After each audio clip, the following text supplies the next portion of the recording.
Ciao, oggi faccio questo video perché è un'occasione speciale. Sperimentalist compie infatti 3 anni e quindi ho deciso di dedicare una serie di video che caricherò qui su YouTube in cui spiegherò meglio tutto ciò che riguarda appunto il disco e l'idea che lo caratterizza, come è nato e a cosa punta, in modo da permettere a chi lo ascolta di poter entrare meglio negli argomenti e nella musica che ho voluto proporre. Questa che vedete alle mie spalle è ovviamente la copertina del disco, che, come si può intuire dal nome, ha delle pretese di un certo tipo. Il nome suggerisce infatti un approccio sperimentale. L'idea è appunto quella di cercare di unire il post-rock ad altri elementi che in parte sono già presenti nella scena, ma che non hanno lo spazio che potrebbero avere.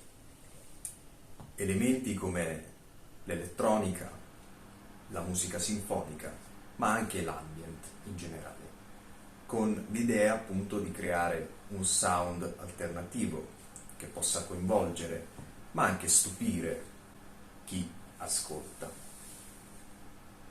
Si tratta di un lavoro che mira a rompere tutti gli ingranaggi e gli stereotipi che si sono creati in un genere che inizialmente era nato a sua volta per innovare, ma ho deciso di partire da lì per intraprendere di nuovo questo tipo di percorso, che certamente non è facile. Tuttavia è senz'altro la soluzione più interessante, quella di provare a sperimentare unendo più generi e cercando delle vie nuove. Spesso ci si lamenta di sentire sempre le stesse cose alla radio o banalmente anche nei nuovi gruppi, perché si ritiene che siano tutti standardizzati. Ebbene, non è così. Esiste un folto sottobosco all'interno del quale gravitano situazioni come la mia, e io non sono certamente l'unico, che tenta di innovare attraverso appunto l'arte. Il disco è composto da 4 pezzi ed è quindi un EP. È relativamente breve e lo si ascolta in poco più di 20 minuti, ma richiede sicuramente un ascolto attento e assolutamente non banale. Ecco perché ho deciso, a tal proposito, di riaprire gli ordini fisici di Sperimentalist. Quindi chiunque ne abbia voglia può tranquillamente scrivermi alla mail che lascio qui in basso e chiedermi di ordinare il CD. Perché dico questo? Perché gli ascolti che potete fare su Spotify o su qualunque piattaforma non sono gli stessi che si fanno con il CD fisico. Avremo modo di parlare del perché di tutto questo. Certamente il file è praticamente lo stesso, ma cambia totalmente l'approccio e l'attenzione che si mette verso quel pezzetto di arte che ognuno di voi può custodire e avere in mano, semplicemente acquistando un disco che ha un prezzo veramente modico e accessibile a tutti. Dunque, prossimamente avrete la possibilità di sentirmi parlare di ogni pezzo singolarmente. Vi spiegherò quali sono le reference, ossia le ispirazioni di ogni pezzo, qual è il messaggio che si vuol trasmettere. Vi spiegherò il testo in modo da poterne cogliere tutte le sfumature. Quindi seguitemi in questo breve ma spero interessante viaggio.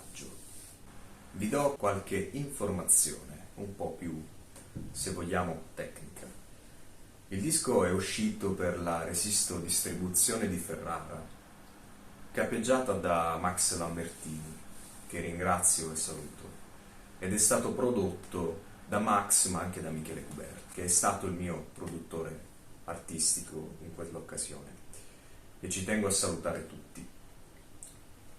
La copertina invece è opera di Ilaria Passiatore. Il disco è stato registrato agli NHQ di Ferrara, che sono gli studi di Manuele Fusaroli, anche noto come Max Stirner. Diciamo che è una figura sicuramente non banale all'interno del panorama indipendente della musica nazionale, e quindi mi sento particolarmente fortunato ad essere entrato a contatto con questo tipo di persone, per quello che è stato il mio primo lavoro, e che certamente non sarà l'ultimo. Se mi seguirete, infatti, potrete scoprire tutta una serie di cose e di sviluppi. Quando è uscito, Experimentalist è stato pubblicato su tutte le piattaforme streaming musicali presenti e ha ricevuto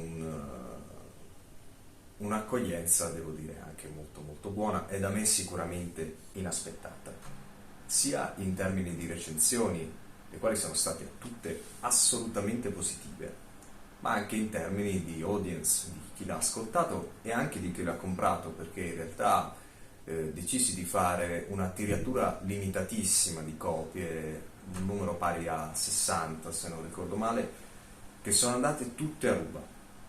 Ma appunto poi da allora non è stato più possibile ordinarlo, e quindi ho deciso di ridare questa possibilità a chi fosse venuto a conoscenza del mio lavoro solamente in seguito all'uscita. Quindi, per concludere questo breve video di presentazione di Experimentalist, vi invito a seguirmi su questo canale, a scrivermi, ma soprattutto a contattarmi personalmente via mail, anche semplicemente per una chiacchierata su argomenti più disparati, sul piano culturale e musicale, nonché se siete ovviamente interessati a prenotare il disco. Grazie e a presto. Ciao.